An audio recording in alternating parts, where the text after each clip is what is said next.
شروع ہوتی ہے تو ہم کیٹی کو دیکھتے ہیں جس کے 2 بچے ہیں۔ بیٹی کا نام لیسا اور بیٹے کا رکی ہوتا ہے۔ کیٹی اپنے بیٹے کو اڈاپشن کے لیے دینے آئی ہوتی ہے۔ کیٹی ایک کاسمیٹک کمپنی میں جاب کرتی ہے مگر اس کی سیلری سے خرچ پورا نہیں ہوتا۔ وہ بتاتی ہے کہ میں کرائے کے گھر میں رہتی ہوں جبکہ میرا پارٹنر مجھے چھوڑ کر چلا گیا ہے، تو میں اتنی کم سیلری میں اپنے 2 بچوں کی ضروریات پوری نہیں کر سکتی۔ سوشل سیکیورٹی کا نمائندہ اسے کہتا ہے کہ اپنے بچوں کو کسی اور کے حوالے کرنا بہت بڑا فیصلہ ہوتا ہے، بہتر ہوگا کہ آپ کچھ وقت مزید اپنے فیصلے پر غور کر لیں، اتنی دیر ہم آپ کے لیے کچھ پیسوں کا انتظام کروا دیتے ہیں، اسی دوران آپ اپنے پارٹنر پر کیس بھی کروا دیں کہ وہ اپنی اولاد کی ذمہ داریاں پوری نہیں کر رہا۔ یہاں پر کہانی فلیش ہو کر ماضی میں چلی جاتی ہے۔ ایک روز لیسا صبح جاگتی ہے اور اپنی ماں کیٹی کو جگاتی ہے جو تھکی ہونے کی وجہ سے ابھی تک سو رہی ہوتی ہے، اور لیسا خود ہی اپنے اور ماں کے لیے ناشتہ بنانے لگتی ہے۔ پھر دونوں ماں بیٹی نہا دھو کر ناشتہ کرتی ہیں۔ اس کے بعد کیٹی لیسا کو اسکول چھوڑتی ہے۔ اس کے بعد وہ اپنی جاب پہ پہنچ جاتی ہے جہاں اس کی نظریں پاکو سے ملتی ہیں۔ کھانے پر پاکو اس کے پاس آتا ہے اور اپنا تعارف کرواتا ہے اور دونوں باتیں کرنے لگتے ہیں، اور جلد ہی دونوں ایک دوسرے کو پسند کرنے لگتے ہیں، اور انہیں اسی گپ شپ میں کام سے دیر ہو جاتی ہے تو کیٹی اپنا کام وقت پر نہیں نمٹا پاتی جس پر اسے باس سے ڈانٹ بھی پڑتی ہے، اور اسی وجہ سے اسے لیسا کو پک کرنے میں بھی دیر ہو جاتی ہے، تو وہ لیسا کا ہیلمٹ لانا بھی بھول جاتی ہے اور اپنا ہیلمٹ اسے پہنا دیتی ہے۔ اگلے روز جب وہ کام پر پہنچتی ہے تو پاکو بھی اسے گیٹ پر ہی مل جاتا ہے۔ وہ اسے سگریٹ آفر کرتا ہے مگر وہ کہتی ہے کہ شکریہ، مجھے نہیں پینا۔ پاکو اسے ڈنر کی آفر کرتا ہے جو وہ قبول کر لیتی ہے، اور اسے یاد ہی نہیں رہتا ہے کہ آج تو اس نے لیسا کو پلے کے لیے بھی تیار کرنا تھا۔ ڈنر پر پاکو اس سے لیسا کے والد کے بارے میں پوچھتا ہے تو وہ بتاتی ہے کہ وہ تو لیسا کو ابورٹ کرانا چاہتا تھا اور میں ابارشن کے خلاف تھی، اور اسی پر ہماری علیحدگی ہو گئی۔ تو پاکو بھی اپنی کہانی بتاتا ہے کہ اس نے بھی کافی عرصہ پہلے شادی کی تھی مگر وہ چل نہیں سکی۔ ڈنر کے بعد کیٹی پاکو کو اپنے ساتھ ہی گھر لے آتی ہے۔ صبح لیسا جاگتی ہے تو دیکھتی ہے کہ اس کی ماں ایک اجنبی مرد کے ساتھ ناشتہ کر رہی۔ کیٹی اس سے پاکو کا تعارف کرواتی ہے مگر لیسا اسے اگنور کر کے واپس اپنے کمرے میں بھاگ جاتی ہے۔ اب پاکو کو وقت دینے کے لیے کیٹی لیسا کے لیے اسکول بس لگوا دیتی ہے، اور کچھ ہی دنوں بعد پاکو بھی مستقل انہی کے ساتھ رہنے لگتا ہے۔ اسی طرح 1 سال گزر جاتا ہے۔ کیٹی اب امید سے ہوتی ہے۔ تبھی ایک روز جب پاکو کام پہ ہوتا ہے تو اسے ہاسپٹل سے کال آتی ہے کہ کیٹی کو ایڈمٹ کر لیا گیا ہے، تو پاکو فوراً جا کر لیسا کو لے کر ہاسپٹل پہنچ جاتا ہے جہاں کیٹی کے ہاں بیٹا پیدا ہوتا ہے۔ پاکو لیسا سے بچے کا نام رکھنے کو کہتا ہے تو لیسا اس کا نام رکی رکھتی ہے۔ واپس گھر پہنچ کر وہ لوگ رکی کو بھی لیسا کے کمرے میں سلانے لگتے ہیں، مگر جلد ہی لیسا کو یہ ساری تبدیلیاں بری لگنے لگتی ہیں کیونکہ کیٹی اب زیادہ وقت رکی کو دینے لگتی ہے اور پاکو سے بھی چڑتی رہتی ہے۔ پاکو کو بھی وقت نہ دے پانے کی وجہ سے ان دونوں میں بھی فاصلے بڑھ جاتے ہیں۔ تبھی ایک روز لیسا پاکو کو ایک دوسری عورت کے ساتھ پینگے ڈالتے دیکھ لیتی ہے، تاہم وہ یہ بات اپنی ماں کو نہیں بتاتی۔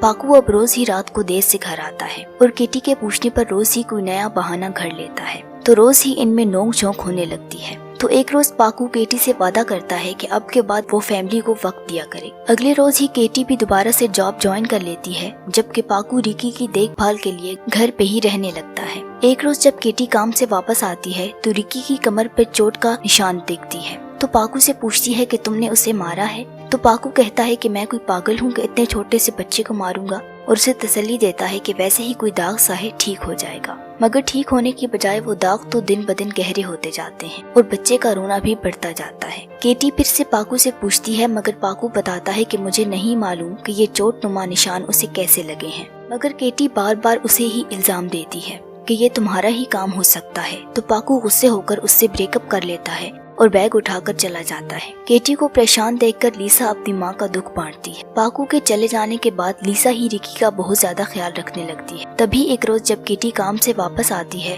تو رکی اپنے جھولے سے غائب ہوتا ہے جبکہ چادر پر خون کے نشان لگے ہوتے ہیں، جنہیں دیکھ کر دونوں ماں بیٹی گھبرا کر سارے گھر میں رکی کو تلاش کرنے لگتی ہیں، جو بالآخر انہیں ایک الماری کے اوپر سے مل جاتا ہے، اور وہ دیکھتی ہیں کہ اس کے زخموں کے نشانات والی جگہوں پر پر نکل رہے ہیں۔ انہی کے سہارے ہی رکی الماری پر جا پہنچا تھا۔ وہ دونوں اسے نہلا کر اس کا خون صاف کرتی ہیں اور پھر کیٹی اسے جھولے میں ڈال کر جھولا اوپر سے بند کر دیتی ہے تاکہ رکی پھر سے اڑنے کی کوشش میں خود کو زخمی نہ کر لے۔ کھانے کے دوران کیٹی لیسا سے کہتی ہے کہ رکی کے پروں کے متعلق وہ اپنے دوستوں سے بالکل بھی ذکر نہ کرے کیونکہ میں نہیں چاہتی کہ لوگ رکی کو عجیب سمجھے۔ کیٹی رات سوتے وقت پاکو کو بتانے کا سوچتی ہے مگر پھر کچھ سوچ کر نہیں بتاتی۔